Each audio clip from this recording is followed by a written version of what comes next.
What's up people, welcome back to another video, and today we are going to talk about the bachelors in Italy. So all the requirements, the scholarships, and how to apply, where to apply, when to apply, the timeline, everything.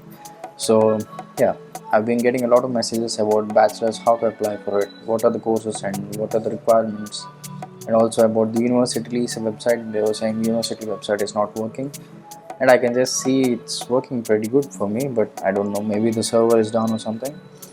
But yeah, let's talk about the bachelors in Italy.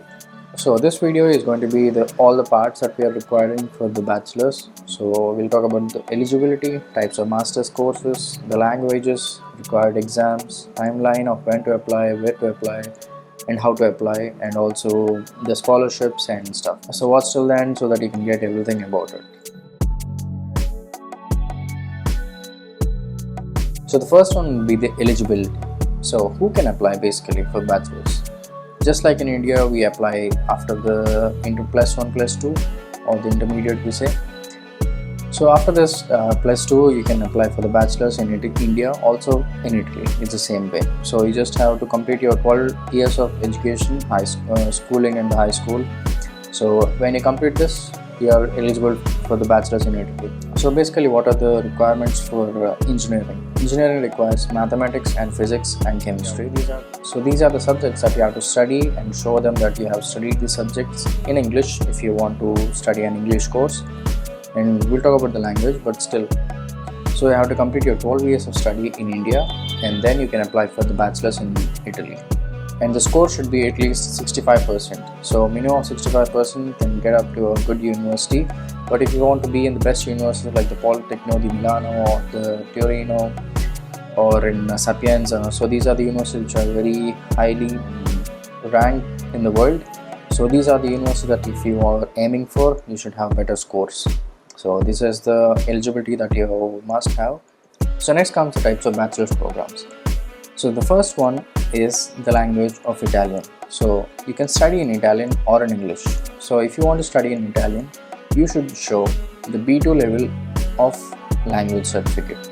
So this can be written in India. There is the embassy conducts this exam in Delhi, Mumbai and Bangalore. So you can write this exam, get your language done, language courses done, and then you can apply for the Italian course as well.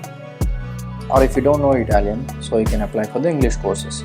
So these English courses can be searched around in the websites, and you can find them properly clearly mentioned as EN, which is EN means English.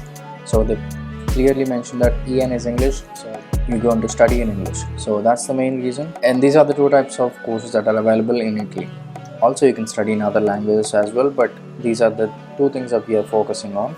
So if you want to study in English, some universities ask for TOLC, the exam, or IELTS, IELTS, as you know.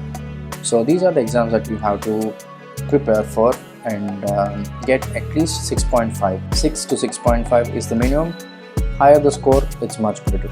So you can get an admission into these kind of courses, and you can study in English. That is the main requirement if you want to study English. Or some universities don't ask for this, but instead ask for the MOI, which is the Medium of Instruction Certificate. So when you apply for a university, you have to clearly study the requirements of the particular course.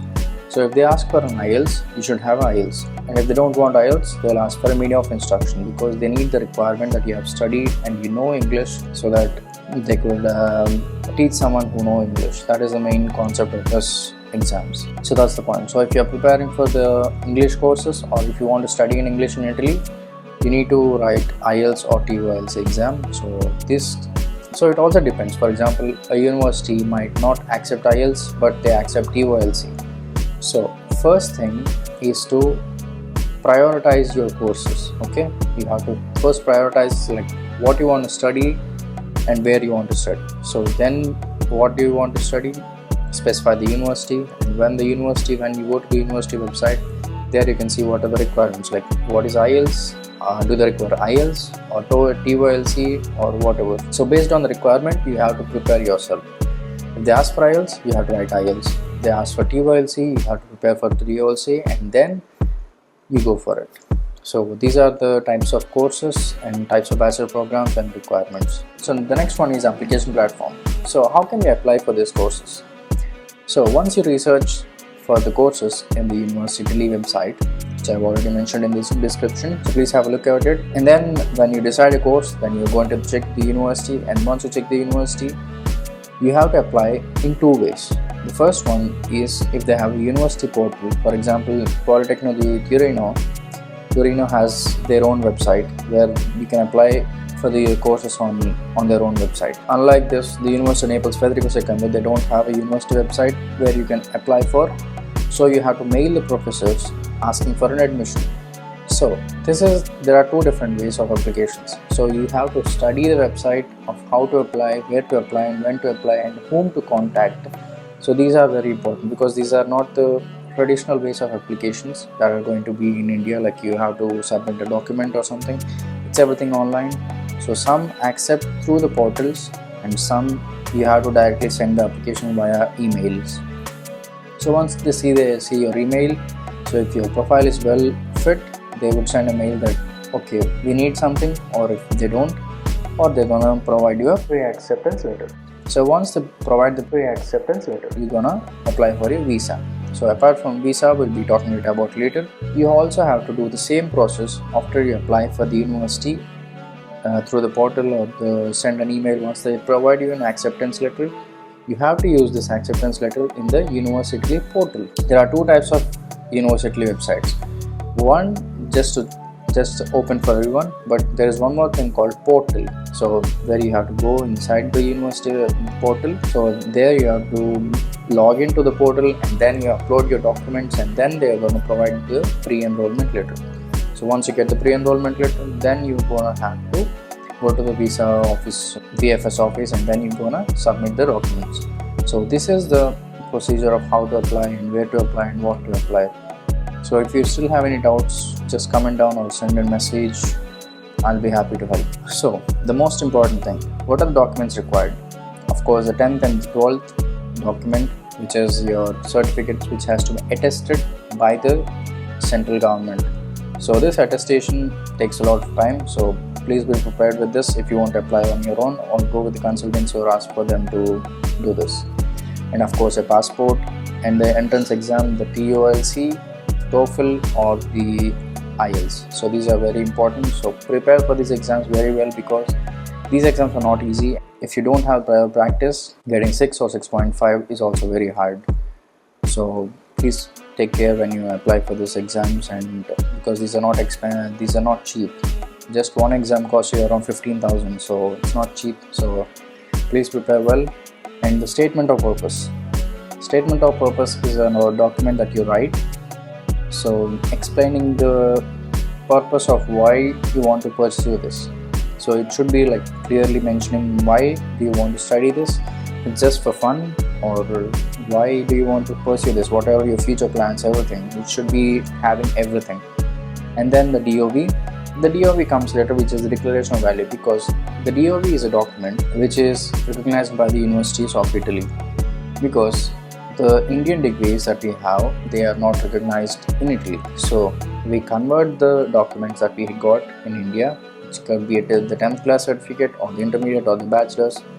We get this attested, and then provide the attested documents to the VFS office. So once you do it, then these documents are translated, and they'll be verifying it, and once they verify it, they'll be providing the DOV, which is the Declaration of Value of your certificate. So this document is very useful for the universities that you want to enroll. But this comes later, but first will be the admission. But this is also another important part. If you think DOV is very hard to attest or do something, you can go through the process called CIMEA, CIMEA, which is a document which can be done online. But it's a little bit expensive. Just one document charges you around 23,000 or 30,000. Not sure, but this is another process that you can go through. CIMEA is another process. Other than the DOV, you can also go through the CIMEA. CIMEA is also another type of verification that can be accepted in Italy.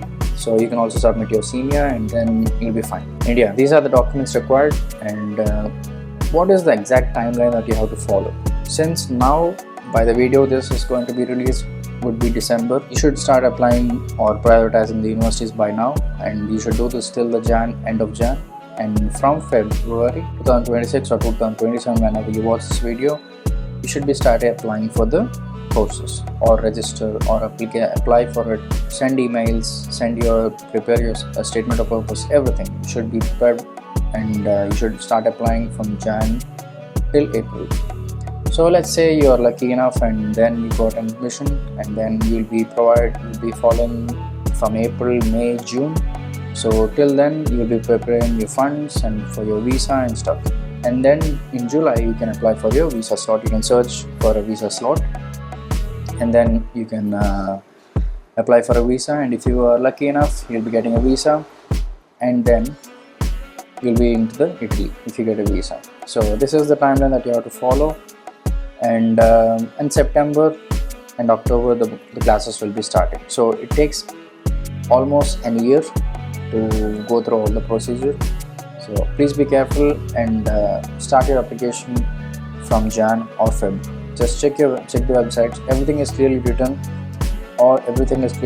You just have to put your mind into it, because these Italian universities doesn't have a third-party agencies where they don't accept anyone. So let's say you go into a consultancy. Do you think that the consultancy have an upper hand when they apply to the university, or when they send a mail? Absolutely not. They just see also the consultancy as a student. They don't think that this is an agency and you have to provide admission to the student. There is nothing as such. The main difference between the consultancy and you is the knowledge that you are lacking. So the consultancy knows how to apply for it, but you don't. So this is the main difference, and you can apply if you can put your mind into it. Okay, that is the main thing, and this is the timeline that you're going to follow. And what about the scholarships?